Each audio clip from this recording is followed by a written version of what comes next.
Hello everyone, my name's Debbie and the Dove River is where we are.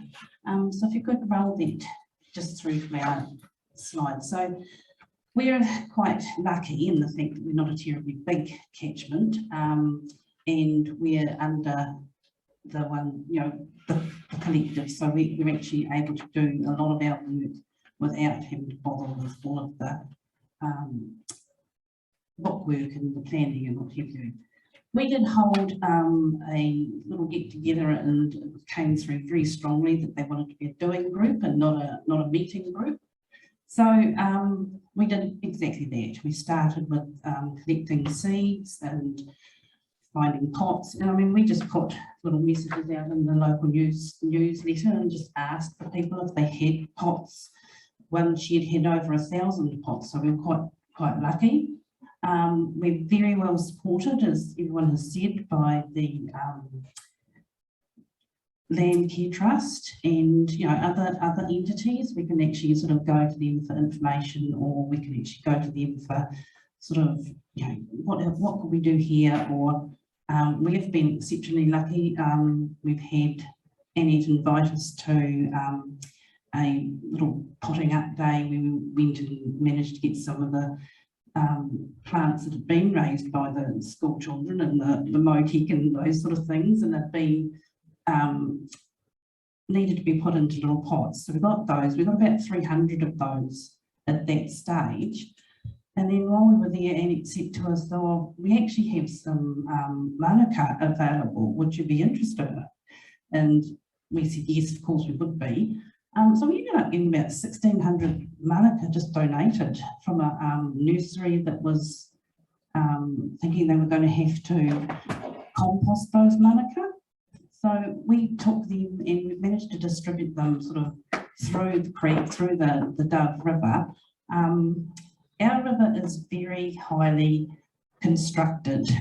We had the willows, and of course they were the worst thing out because you didn't they had been made into, the cracked willows were made into a pest, but it actually supported our wee river, and as soon as they took them out it fell to pieces. And we've now got, basically at the top of the Dove, we've got a channel, like a drain channel, and it's been rocked very heavily on either side, and it's now got a flat base. So when we first started, we found it a bit depressing. We thought, where on earth can we go from here?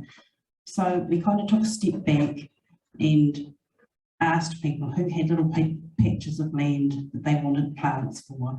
And so we've gone back from trying to do the whole river, just to actually doing little patches.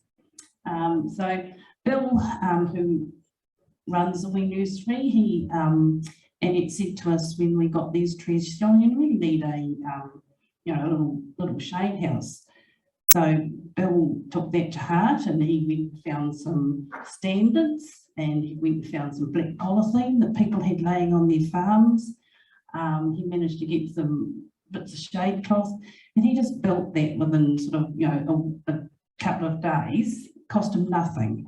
And people have been like that. We've found that as soon as you put it out there that we need something, that they'll appear on his doorstep. So that's kind of what we are. Bill's been sort of turned into a major seed collector, and I think he ended up getting like 40,000 seeds of the, I've forgotten what they're called now. It wasn't Marto, it was one of the slower growing trees, and he's donated those through the nursery catchment. So that's us, and as I say, it's easy to do. You just need 1 or 2 people that have got a little bit of an interest, and then you just network, and that's what we've found is with the more that we've got involved with it, the more people will actually come forward and say, "Oh, well, I've got something you could probably use." And so now we've got 3 little projects going up at the Dove River and also up Wynd Valley. So yeah, we're just growing, and it's very much the little seed grows the big tree. Or we just started as a little seed. We're starting to get to be a little seedling. So that's it. And I mean, anybody can do this.